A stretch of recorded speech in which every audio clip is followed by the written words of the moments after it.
여러분 안녕하십니까? 네. 코로나가 줄어들 것 같지만 계속해서 일어나고 세상은 어쩌면 캄캄한 듯이 보이기도 하지만 우리의 빛 되시는 예수님을 바라보면 그 희망이 그래도 우리에게는 계속해서 샘솟아 오르는 것을 느낄 수 있는 한 주였습니다. 여러분들에게도 말씀 안에서 예수님의 그 빛이 이 캄캄한 시대에 함께 하시기를 소망하면서 말씀을 시작하겠습니다. 재림교회 오늘은 이제 성소에 관한 것으로 이제 4편. 과연 그러면 지성소에서 있는 그 마지막 심판은 언제인가라는 주제로 한번 해보겠습니다. 오늘은 조금 복잡하고 좀 어려울 수도 있으니 혹시 이해가 안 되시면 다시 한번 보시면서 생각을 하시면 좋을 것 같습니다. 아니면 혹은 저희 교회에 많은 책들이 있으니 그 책을 한번 살펴보시면서 이해하셔도 좋을 것 같습니다. 우리가 집을 생각할 때도 이 믿음의 기둥들 이런 것처럼 많은 종류의 기둥들이 우리의 삶을 받쳐주고 있습니다. 마찬가지로 신앙도 어느 한 가지로만 되는 것이 아니라 여러 가지의 믿음의 신조와 기둥들이 우리의 믿음들을 받쳐주고 또 그것이 더 풍성하게 해줍니다. 재림교회의 어떤 큰 믿음들은, 어떤 신조들 혹은 믿음의 기초들은 무엇일까요? 여러 가지가 있지만은 먼저 이 성소에 대한 것이 가장 그 기초를 이루는데 큰 역할을 하고 있다고 보고 있습니다. 그 다음은 율법과 또 안식일에 대한 것들에 대한 문제입니다. 그 다음으로는 악인의 죽음, 즉 악인은 죽는 것이지 불멸의 속성을 가지고 태어나진 않는다는 것입니다. 우리 모두 마찬가지죠. 세 번째는 예수의 믿음과 증거가 있다는 것입니다. 그것이 무엇인지 또 우리는 알고 있습니다. 그 다음으로는 새 천사의 기별을 우리는 현재적 진리로서 우리가 그거를 소유하고 있다고 믿고 그것을 모든 사람들에게 또 전하는 역할을 우리가 해야 된다고 믿는 그것들이 우리의 기둥들로서 이루어질 수 있겠습니다. 어떤 분들은 이것이 6가지가 될 수도 있고 7가지가 될 수도 있지만 대표적인 것들을 간략하게 믿음의 기둥들로서 보았습니다.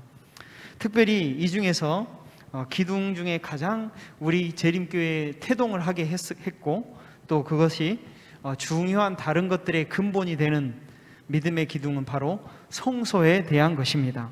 그 성소는 우리의 구원 사역이, 하나님의 구원 사역이 어떻게 돼가고 우리가 그 사이에 어떤 위치에 있는지를 분명히 가르쳐주는 지도의 역할을 하고 있습니다.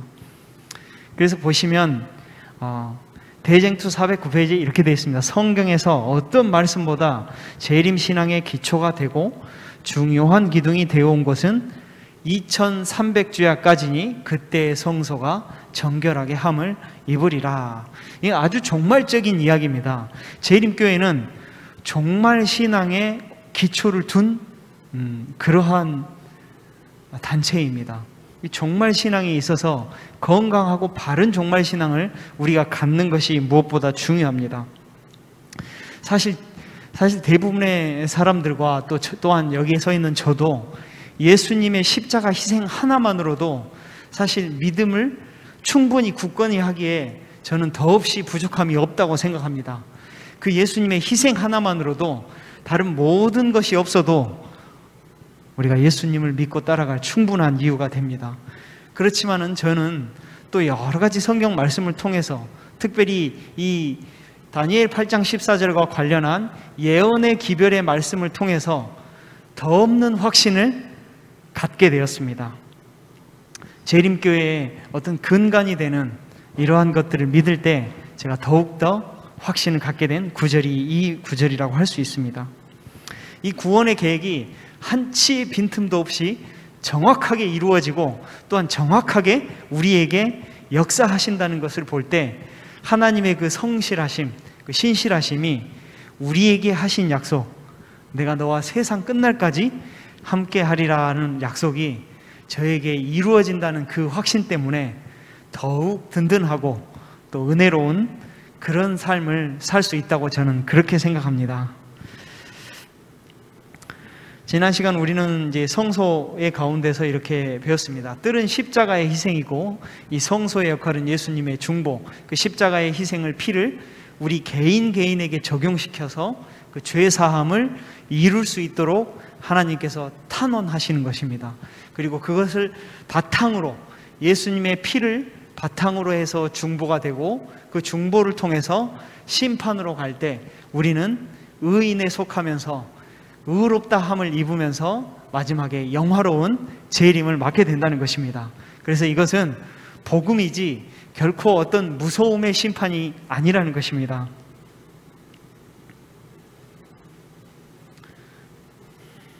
네, 이 심판의 시기에 대한 문제입니다.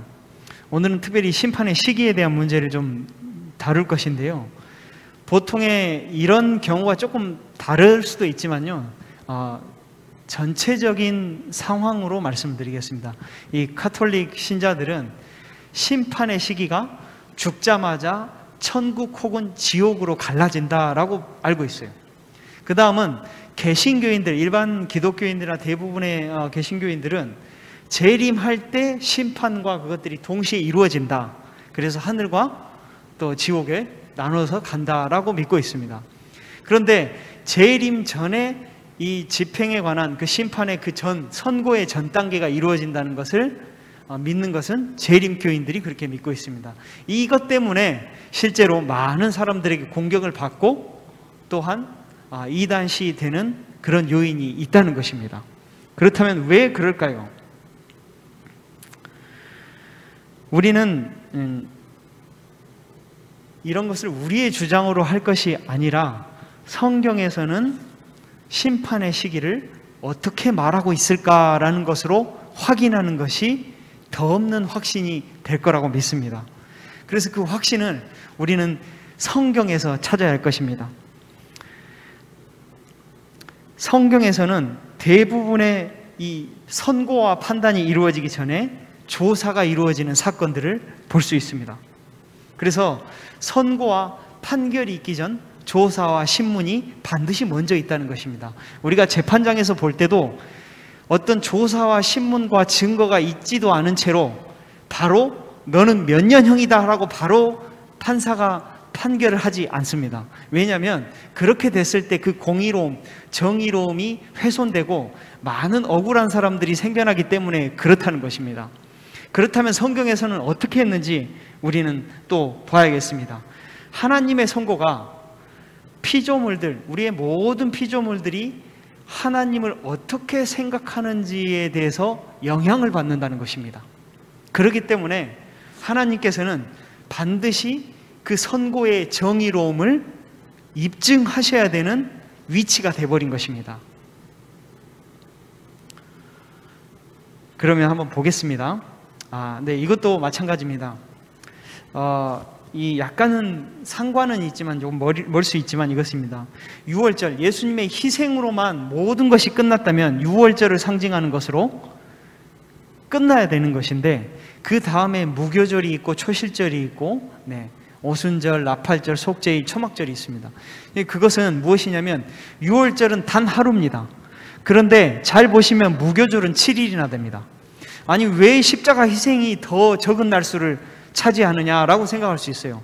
그렇지만은 무교절은 7일이나 되는 것, 그 누룩 없는 떡을 먹으면서 예수님의 희생을 생각하면서 그리고 자신에 있는 것들을 새 떡으로, 누룩이라는 것은 그렇습니다. 그 작은 누룩 하나가 다른 반죽으로 옮겨가면 그 반죽 또한 그 누룩의 맛을 느끼게 됩니다. 그래서 새로운 빵을 하려고 하면 전에 있던 누룩을 섞으면 안 됩니다. 완전히 없는 새 빵에서 반죽에서 시작해야 됩니다. 즉 그것은 무엇이냐면 우리의 누룩이 있는 것이 아니라 예수님의 새로운 떡으로 새로 일어나야 한다. 즉 무교절은 성화의 시작으로 볼 수 있다는 것입니다. 그렇다면 6월절만 그렇게 중요했다면 무교절, 초실절 그 많은 날들이 왜 필요했을까요? 그것을 우리는 이 심판의 과정과 또 성소 제도의 과정에서 찾아볼 수 있다는 것입니다. 그래서 우리는 간절한 마음으로 말씀을 받고 이것이 그러한가 하여 날마다 성경을 상고함으로, 저희는 그냥 누군가가 그렇게 말했기 때문에, 목사님이 그렇게 말했기 때문에, 혹은 책에 그렇게 쓰여 있기 때문에 그렇게 할 것이 아니라 우리 개개인이 성경의 말씀을 일일이 직접 확인하여서 그것들이 맞는지 검토하고 또 기도하고 하나님께 저희의 그 인도하심을 구해야 할 것입니다. 저희는 그렇게 해왔고 또한 앞으로도 그렇게 해갈 것입니다. 그래서 저희는 이 심판의 시기와 또 이런 모든 것들을 성경 안에서 찾고 오직 성경으로 나아가는 것이 우리 재림교회의 큰 신조 중에 하나입니다. 조사가 진행된 성경의 예가 아주 많습니다. 그런데 몇 가지만 말하겠습니다. 먼저 신명기에 보면 판결을 위한 사전조사가 반드시 있는 다음에 그 다음에 선고를 내리는 그 제사장들의 모습을 볼 수 있습니다. 그 다음 솔로몬의 재판입니다. 두 아이의 엄마가 왔을 때 어느 아이가 엄마인지 증인도 없고 증거도 없습니다. 그런데 그거를 판결하기 위해서 그걸 판결하기 위한 증거를 위해서 솔로몬이 지혜를 짜냅니다. 그래서 결국에는 그 증거를 바탕으로 그 아이의 엄마를 가려내는 사건이 바로 그 재판입니다. 그 다음에 욥의 경우도 욥 또한 어떻게 했냐면 그 사람들의 어떤 큰 송사가 있을 때 그것을 사전에 조사하는 조사관으로 활동했다는 경우가 있습니다. 그 다음에 에스더가 두 명의 어떤 그 사람이 이 왕을 시해하려는 사건에 있어서 에스더가 신고를 합니다. 그러다 보니까 바로 형을 내리는 것이 아니라 그거를 면밀히 조사하고 증거를 수집한 다음에 그 사람들을 나무에 매달아서 사형시키는 작업이 이 에스더에서도 일어났습니다. 즉 조사가 진행된 성경에가 또 이렇습니다. 그 다음에 가인은 하나님이 직접적으로 심판을 하셨죠. 가인, 여호와께서 가인에게 이르시되 내 아우 아벨이 어디 있느냐? 하나님이 몰라서 물으셨을까요? 네, 알고 계시는데 직접적으로 물어보는 이유는 그 죄인이 죄를 고백하고 죄를 인정할 때 그때만이 선고를 내리실 수 있다는 것입니다. 아브라함과 소돔을 구하려는 그 소돔과 고모라를 구하려는 아브라함에게조차도 하나님께서는 이렇게 하십니다. 내가 이제 내려가서 그 모든 행한 것이 과연 내게 들린 부르짖음과 같은지 그렇지 않은지 내가 보고 알려 하노라. 하나님이 모르실까요?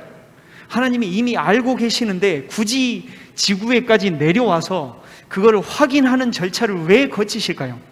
그것은 하나님의 공의로우심이 입증돼야 되는 상황에 있기 때문입니다. 그것이 바로 하나님의 사랑입니다. 그렇게 될 때 우리가 모든 사람들이 그것에 대해서 인정하고 수긍하고 화목할 수 있는 것입니다. 여러분, 천국은 혼자 가는 곳이 아닙니다. 아파트 같은 곳에 다 살아가지고 이웃집도 모른 채 그냥 서로 좋은 곳에서 잘 사는 그런 것이 아니라 서로 혹은 요즘같이 비대면의 시대로 서로가 그냥 SNS로 문자만 하는 사이로 돌아가는 것이 아니라 서로 살을 부대끼면서 서로 아무런 질병 없는 곳에서 그렇게 서로를 사랑하면서 더불어 사는 곳이 바로 하늘입니다. 그렇기 때문에 이 공의로운 심판은 모두에게 반드시 필요한 것입니다.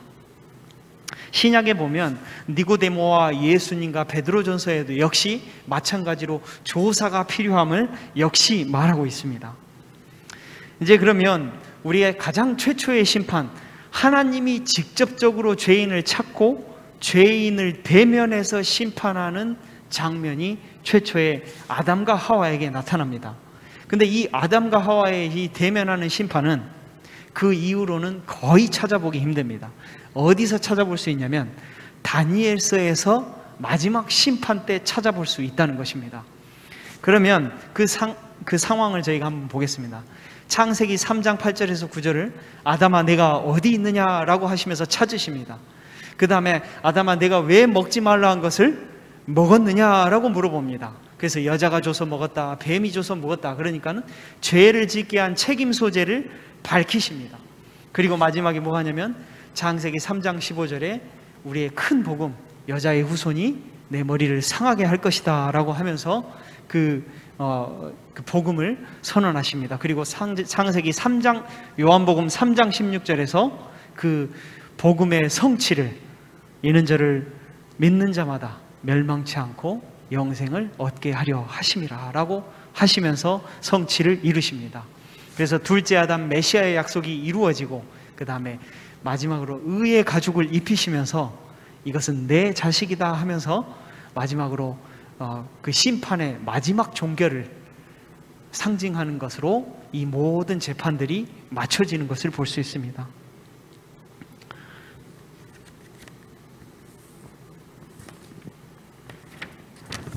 그래서 이러한 심판들이 이러한 대면에서 하는 조사의 과정과 책임을 묻고 그리고 마지막으로 옹호하시고 가죽옷을 입히시는 과정까지의 그 과정이 이제 어디에서 나오냐면 세상의 마지막 때 다니엘 7장에 그것이 등장하기 시작합니다.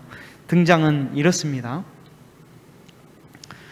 불이 강처럼 흘러 그 앞에서 나오며 그에게 수종하는 자는 천천히요 그 앞에 시위한 자는 만만이며 심판을 베푸는데 책들이 펴 놓였더라. 우리가 에덴 동산에 나오기 전에 하나님께서 심판을 하신 것처럼 우리가 에덴에 들어가기 전에 하나님께서 또한 이렇게 심판을 하시고 들어간다는 것입니다. 이제 성경의 거의 모든 예언이 사실상 다 이루어졌습니다. 마지막이 가까워짐을 우리는 혹은 입으로만 하고 있는 것이 아닌가요? 저도 때때로 그러한 감각을 잃어버릴 때가 있지만은 우리의 이 계시록과 다니엘을 살펴볼 때 예수님의 마지막은 이제 거의 다 온 것 같습니다. 여러분, 그 날을 우리가 이 말씀을 통해서 심판의 날이 복음의 날이 되셨으면 참 좋겠다는 생각을 해보고 또 소망하며 기도해 봅니다. 그래서 예수님께서 이 마지막이 있을 때 이렇게 말씀하십니다. 그러므로 너희가 선지자 다니엘의 말한 바 멸망에 가증한 것이 거룩한 곳에 선 것을 보거든 읽는 자는 깨달을진저. 예수님께서 이 제자들에게 마지막 때에 관한 얘기를 다니엘을 통해서 깨우치라고 말씀하시면서 마지막 설교를 그렇게 하셨습니다. 그렇다면 재림전 심판은 언제일까? 이렇게 돼 있습니다. 그러나 심판이 시작된 즉 그는 권세를 빼앗기고 끝까지 멸망할 것이요. 심판의 시작을 알리는 것입니다. 그것은 언제인가? 바로 이때로 7장 25절 앞절을 보시면 이렇게 되어 있습니다. 그가 장차 말로 지극히 높으신 자를 대적하며 또 지극히 높으신 자의 성도를 괴롭게 할 것이며 그가 또 때와 법을 변개코자 할 것이며 성도는 그의 손에 붙임받아 한 때와 두 때와 반 때를 지내리라.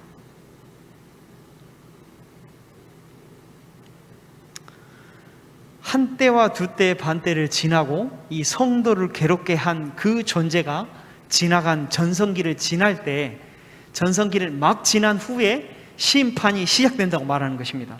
그럼 이 전성기를 지나는 때는 언제인가? 우리는 이미 다니엘 2장과 7장을 통해서 알고 있습니다. 이 7장의 내용은 네 짐승이 나오는데 첫 번째는 사자는 바벨론 나라를 상징합니다. 두 번째는 곰은 페르시아고 그 다음은 머리가 네 딸린 표범은 그리스를 상징합니다.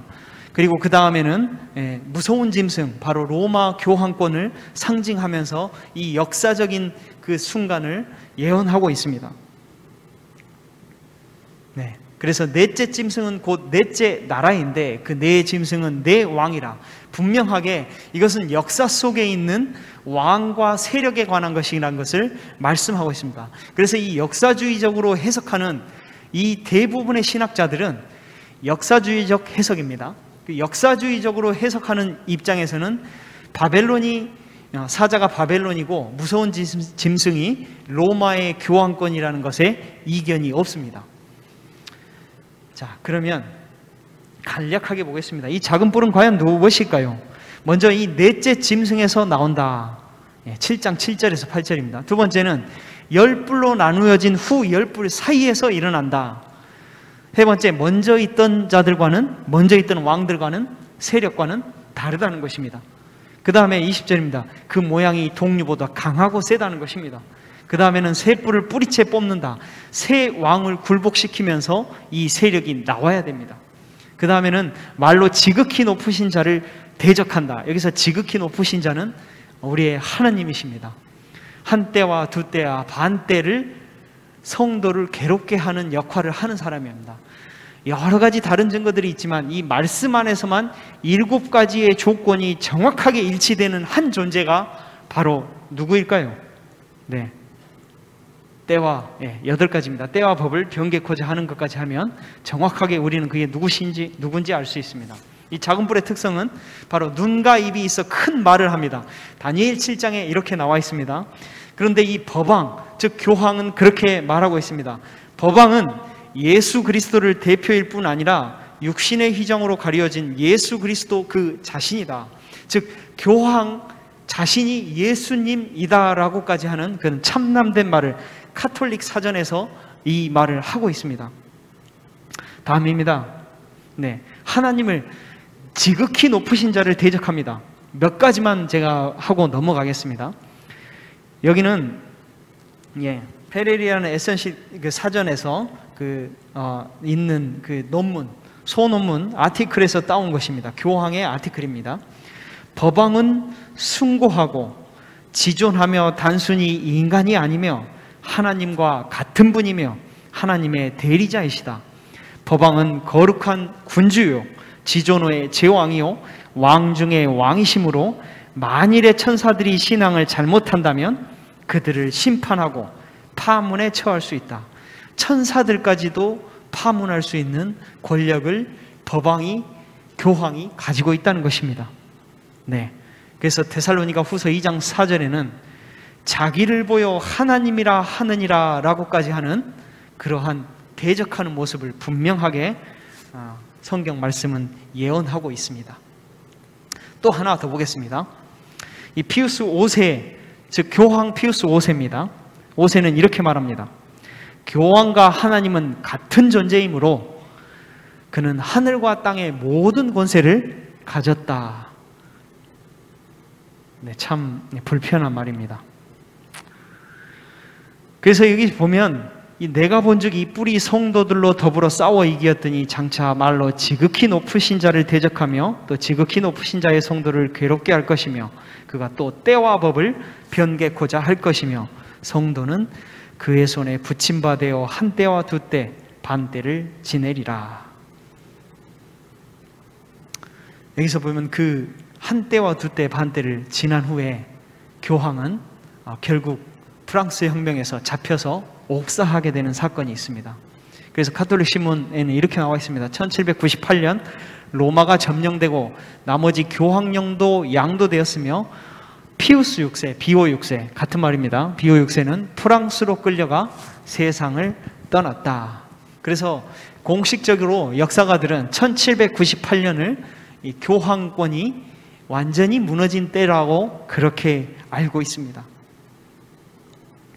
그렇게 돼서 한 때와 두 때, 반 때를 지난 다음에 심판의 시기가 온다고 했습니다. 즉 무슨 말이냐면 1798년 이후에 심판의 시기가 올 것이라는 것입니다.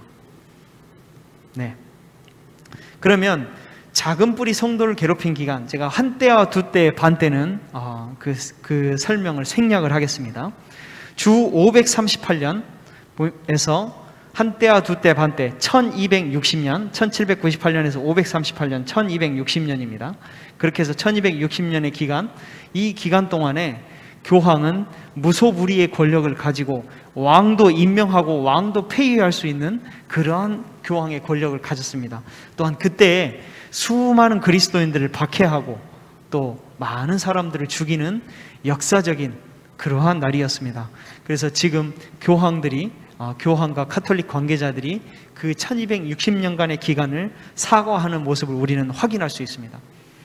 그 후에 1798년 이후에 심판이 시작되는 날이 드디어 우리에게 열린다는 것입니다. 그러면 7장과 8장 보겠습니다. 무엇이냐면 이 작은 뿔, 7장과 다니엘 7장과 8장은 작은 뿔이라는 존재가 동시에 나옵니다. 그렇다면 이 작은 뿔의 존재가 과연 같은 존재인가?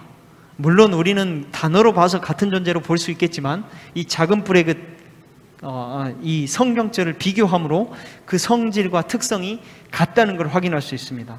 그래서 지극히 높으신 자의 성도를 괴롭게 하고 또 말로 지극히 높으신 자를 대적하고 또 때와 법을 변개코하고 또 마지막에 결국 권세를 빼앗기고 영원히 멸망할 것이다. 근데 8장에도 역시 마찬가지로 별 중에 몇을 땅에 떨어뜨려 그것을 짓밟고, 여기서 별은 성도를 말합니다. 또 스스로 높아져서 군대의 주제를 대적하며 만왕의 왕을 대적할 것이나, 아까 본 차트대로 역시 분명하게 교황을 가리킵니다. 백성과 매일 드리는 제사가 그것에게 붙임바 되었고 사람의 손으로 말미암지 않고 깨어지리라.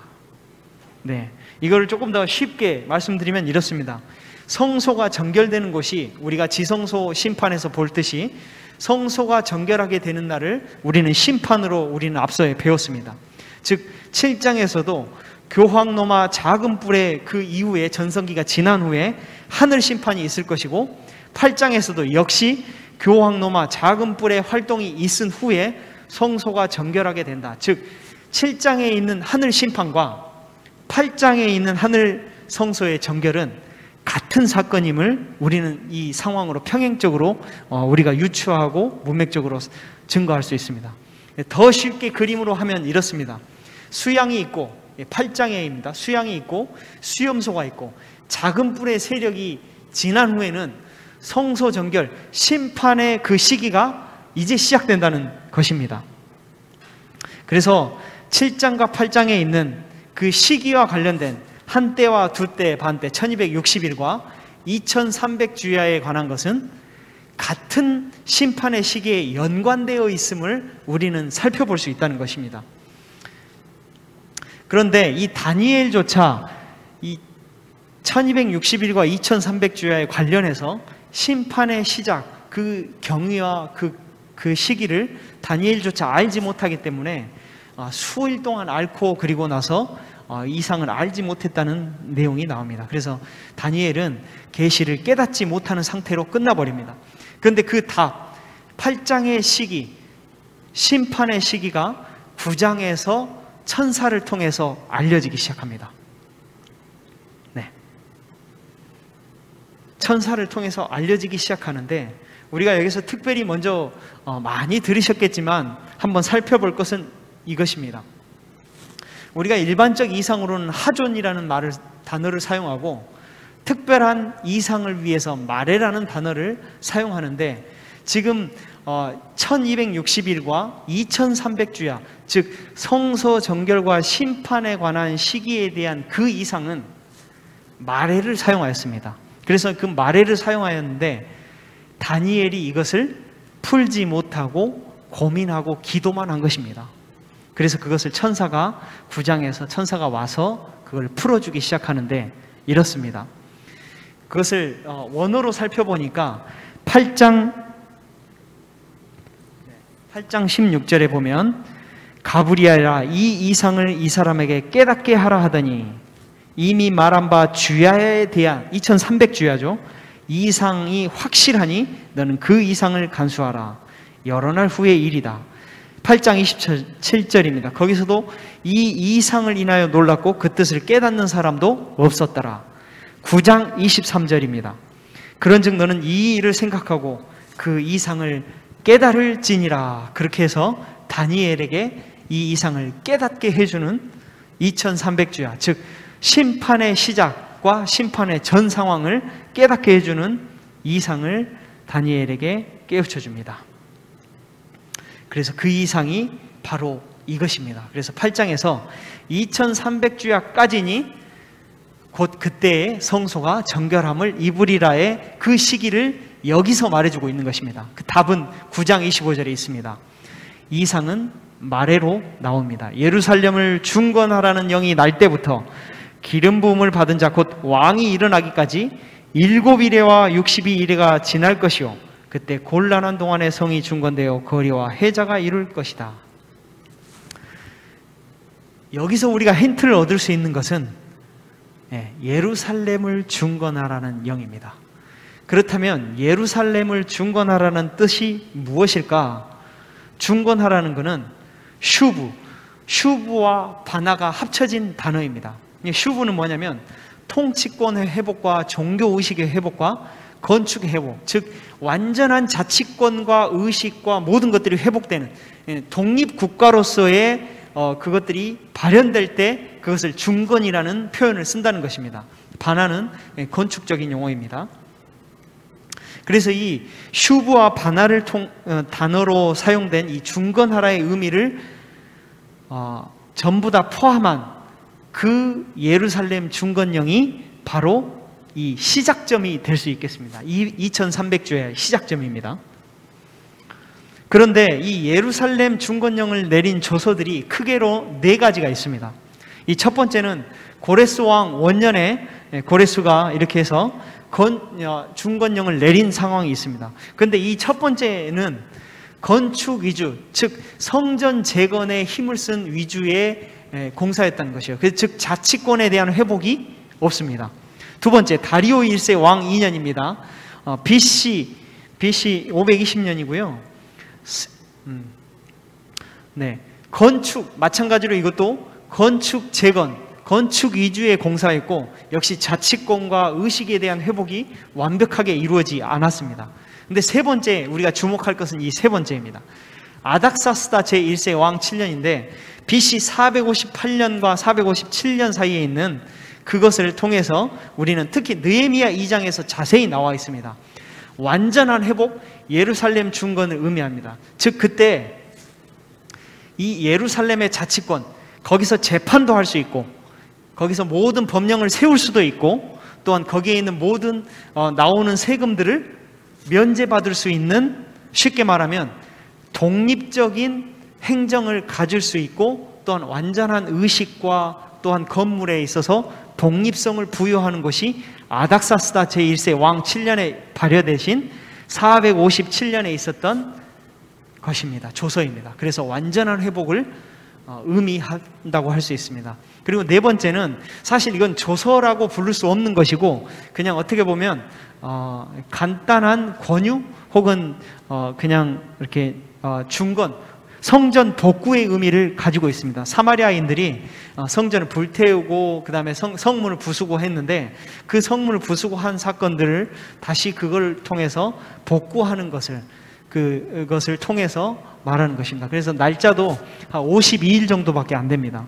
즉 이것은 아닥사스다 1세 왕 20년에 한 것이지만 그것은 예루살렘 중건에 대한 그 의미를 포함하지 않고 있습니다. 그렇게 해서 이 4개 중에 조서 중에 단 한 가지 아닥사스다 1세, 이 매우 중요합니다. 이 시작점이 되면 이 시작점에서 2300주야를 더하면 우리는 그것이 심판의 시기가 언제인지 알 수 있는 것입니다. 그래서 다른 걸 다 잊어버리더라도 이 세 번째 BC 457년에서 이루어진 이 중건령의 조서가 실제로 발효된 것을 우리가 확인할 수 있습니다. 그런데 이 중건령이 저희와 같이 이렇게 정확하게 해석하고 그 연대를 계산한 학자들은 이렇게 됩니다. 이 457년에 아이작 뉴턴이 457년으로 아이작 뉴턴이 이거를 1773년에 이걸 계산해냅니다. 다니엘과 요한계시록에 관한 평론이라는 그 글을 쓰면서 거기에 기록한 것이 바로 이 문서입니다. 그 다음 종교개혁 당시의 신학자는 요한 풍크, 쥐리히, 하인리 블링어, 니그리누스, 프랑스의 카펠 같은 역시 같은 결론을 457년으로 내고 있습니다. 그 다음에 19세기가 돌아와서 종교개혁이 이제 이후에 종교 부흥의 시대가 왔을 때 스캇 토머스, 아담 클락, 윌리엄 커닝햄, 아치볼드 메이슨, W. 케이스, 호만, 앤더슨, 윌리엄 딕비, 그 외 다수의 신학자들, 총 이 신학자의 숫자는 약 80여 명 이상의 학자들이 정확하게 457년으로 이 기산점을 잡고 있다는 것입니다.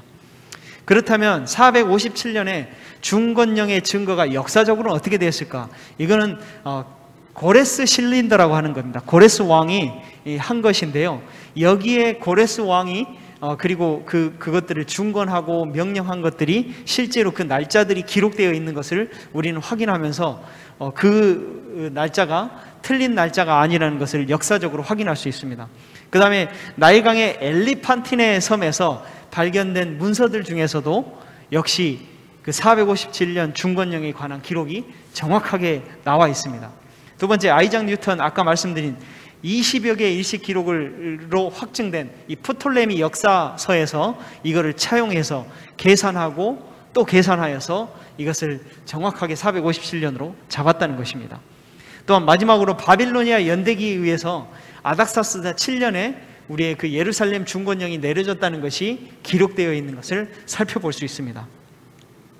자, 그러면 1260일 7장에 있는 1260일 한때와 두때와 반때와 8장에 있는 2300주야가 어떻게 상관이 될까? 과연 1260일은 2300주야의 기간에 속해 있는가 아니면 따로 떼어진 다른 기간인가 라고 보아야 되는데, 그것이 같은 기간 안에 있는지 아닌지를 어떻게 할 수 있냐면 9장 24절에서 우리는 그 답을 찾을 수 있습니다.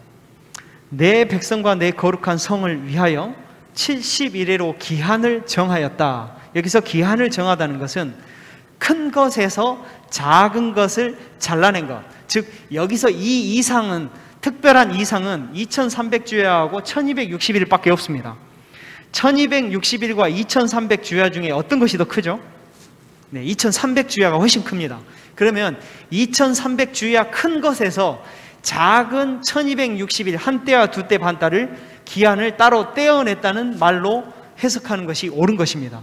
그렇기 때문에 우리는 하타크, 그 기한을 정하다는 말로부터 1260일과 2300주야는 그 같은 기간 안에 속해 있고 그 안에서 기산점을 동일하게 적용할 수 있는 그 근거를 우리는 시작할 수 있습니다. 그렇다면 과연 1260일이 아까 그 아닥사스다 중건령에서 시작되는지 아니면 다른 때에 시작되는지 그것을 우리는 또 확인하기 쉽지 않은데요. 그것도 마찬가지로 만약에 그것들을 다른 날짜로 해서 계산을 해버리면 그 7일에와 70일의 예언이 맞지 않게 됩니다. 그래서 기산점을 정할 때는 그 예수님의 태어나심과 죽으심과 그것을 정확하게 우리가 생각할 때 기산점은 같아야지 정확하게 그것을 예언들이 맞춰짐을 알 수 있습니다. 그래서 이렇게 보면 이렇습니다. 70일에 대한 것을 또한 간단하게 해보겠습니다. 매우 좀 어렵고 좀 복잡한 부분이기 때문에 좀 잘 보셔야 되는데요. 25절에 예루살렘을 중건하는 영이 날 때부터 기름 부음을 받을 자가 왕이 일어나기까지 7일에와 62일에가 지날 것이요. 그래서 이 한 일해 동안에는 언약을 굳게 정하고 일해의 절반, 일해는 7일이죠. 7일의 절반의 제사와 예물을 금지한다. 그렇게 했을 때 예루살렘 중건은 457년에 시작하여서 49년 만에 그 모든 중건과 자치권이 회복됩니다. 그래서 그것들을 우리는 정확하게 7일에 동안, 한 일해 동안 모든 것들이 회복되는 걸 볼 수 있고, 62일에가 끝나는 그 시점에 왕이 기름 부음 받는 예수님께서 침례를 받으심으로 공중사역을 시작하심으로 드디어 메시아로서 우리를 구원하는 왕으로서의 사역을 시작하는 AD 27년이 그 기산점이 되는 것입니다. 그래서 7일에와 62일에는 그렇게 계산되고, 마지막에 그 침례를 받은 이후에 3년 반 후에 한 일의 절반, 3년 반 일의 한 일의 절반, 31년 AD 31년 봄에 정확하게 예수님께서 돌아가시는 사건이 발생합니다. 그 이후에 또 한 일의 절반이 남아 있습니다. 3년 반이 남아 있는데요. 그 3년 반은 이렇게 됩니다. 스데반이 34년 가을에 스데반이 복음을 전하다가 집사 스데반이 죽는 사건이 발생합니다. 그렇게 되면서 스데반이 성령이 충만하여 하늘을 우러러 주목하여 하나님의 영광과 및 예수께서 하나님 우편에 서신 것을 보고 말하되 보라 하늘이 열리고 인자가 하나님 우편에 서신 것을 보노라. 즉 스데반이 죽으면서 모든 복음이 이방인에게 넘어갑니다. 즉 이스라엘을 위한 기간이 이제 끝나는 것입니다. 하나님의 말씀을 마땅히 먼저 너희에게 전할 것이로되 너희가 버리고 영생 얻음에 합당치 않은 자로 자처하기로 우리가 이제 이방인에게로 향하노라. 네, 그래서 BC 457년 예루살렘 중건 명령부터 2300주야, 즉 2300년으로 계산했을 때 정확하게 우리는 그것이 1844년임을 확인할 수 있습니다. 그래서 AD 34년에 이방인 복음 전파가 되고 유대인을 위한 70일의 기간이 끝납니다. 그 다음에 그 이후로 1810년 후인 성소 정결에 대한 시작이 일어나면서 우리는 재림전 심판의 시작을 기산점으로 그 시작점을 잡을 수 있는 것입니다. 그래서 457년으로 인해서 1844년 그때 성소가 정결함을 입으리라가 성취되어서 되는 것입니다. 네.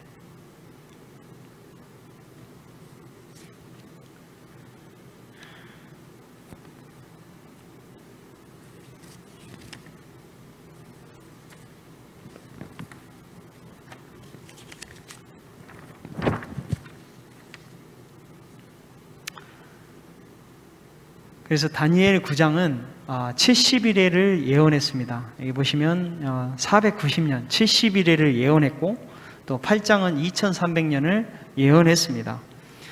그리고 나서 이 8장에 있는 2300주야는 하늘 성소의 속죄일을 상징하면서 백성을 옹호하는 재판의 시작인 재림전 심판의 시작을 알린다는 것입니다. 이 두 과정을 통해서 첫 번째 490년을 통해서 첫 번째 단계 제사장의 뜰에 봉사해 있는 그 희생의 국면을 우리가 알 수 있는 것이고 그 다음에 1810년 동안의 예수님의 중보 사역의 기간을 알 수 있는 것이고 1844년 이후에 지성소 봉사의 단계를 우리가 지금 현재 경험하고 있는 것입니다. 즉 예수님께서 이제 마지막 심판의 단계에 들어가셨다는 것입니다. 그것을 우리가 아는 순간 우리에게는 다른 변화가 일어나야 되는 것입니다. 네.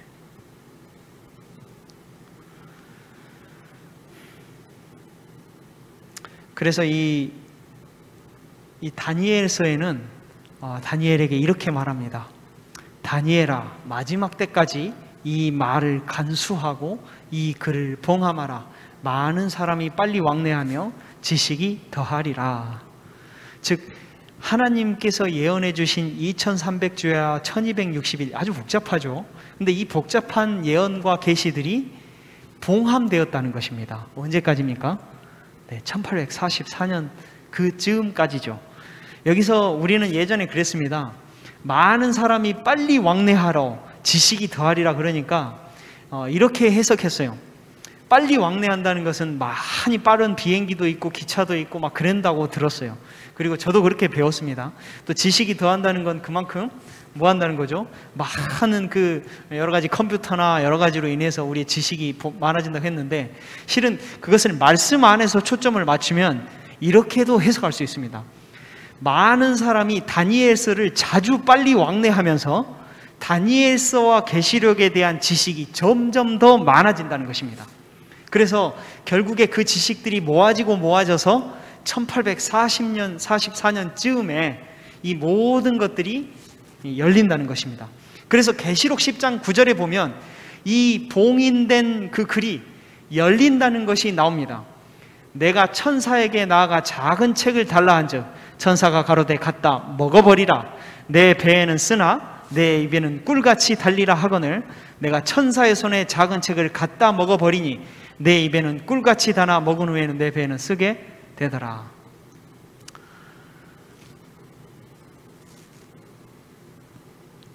여기서 보면 10장의 마지막 때 열릴 작은 책이 있고 다니엘 12장에는 마지막 때까지 인봉된 책이 있는데, 그렇다면 어떻게 이 작은 책이 인봉된 책과 연결될 수 있느냐는 우리의 의문이 들 수 있어요.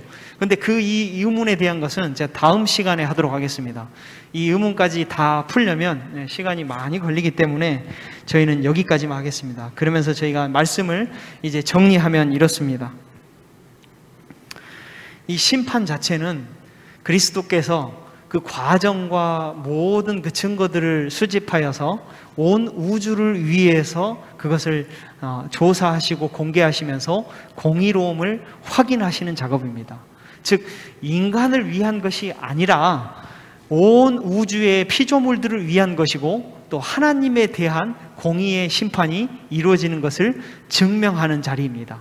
그렇기 때문에 저희가 예수님에 대한 믿음을 반드시 지키고 그걸 순종하고 따라갈 때는 하나님께서 그 필리신 그 십자가의 피가 결국에는 옹호하는 데 정당한 증거 자료로 사용된다는 것입니다. 우리의 죄가 많습니다. 그래서 우리의 죄가 실제로 그것들이 속해진다는 것은 사실상 불가능합니다. 그렇지만은 그 죄의 무게보다 더 큰 무게를 가진 예수님의 피가 우리의 죄를 덮어주신다는 것입니다. 우리가 행위로 구원을 얻을 수는 없습니다. 심판을 한다 그러면 보통 어떤 우리의 행위에 의한 그것들로 인해서 심판의 값이 정해지지 않을까라는 생각을 할 수 있어요. 그런데 그 믿음을 잘못 해석하면, 그 행위를 잘못 해석하면 우리는 믿음으로 하는 것이 아니라 율법주의로 흘러갈 수 있다는 것입니다. 그런데 그 율법주의에서도 우리가 또 하나 아이러니한 것은 그렇습니다. 행위로 얻는 구원은 없습니다. 믿음으로 구원을 얻습니다. 그러나 그 믿음은 어떻게 판단할 것입니까? 그 믿음은 바로 하나님께 대한 순수한 순종으로, 그 믿음이 올바른 믿음인지 아닌지는 어떤 기준으로 선택돼야 된다는 것입니다. 그 기준은 여러분이 알고 계실 것입니다. 심판에 대한 분명한 인식으로 예수님께 전적으로 의지해야 할 때입니다. 1844년 이후에 이제는 하나님께서 그 재판을 여셨고, 예수님께서 그 재판의 재판장이시자 또한 변호자로서 우리의 모든 사람들 하나하나에 대한 죄들을 옹호하고 계십니다. 여러분, 그 죄들을 옹호하고 있는데 여전히 죄를 지으시겠습니까? 우리가 하루속히 회개하고 속죄일에 모든 이스라엘이 경건한 마음으로 자신의 모든 일을 금하고 자신을 돌아보는 일에 그렇게 살았습니다. 우리가 그 하루 중에 살고 있는 것입니다. 우리가 그때에, 지금 이때에 어떻게 살아야 될까요? 코로나 시대, 정말 개인 간의 시간이 많아졌습니다. 우리가 이제는 하나님과 나와의 관계를 돌아보면서 내가 정말 바른 믿음을 가지고 있는지, 하나님과의 좋은 믿음을 내가 실천해가고 또 관계를 유지해가고 있는지 다시 한번 살피면서 그 속죄일에 속하는 이 기간에 하나님과 깊은 은혜에 빠져보시는 저와 여러분 되시기를 간절히 소망하면서 말씀을 줄이겠습니다.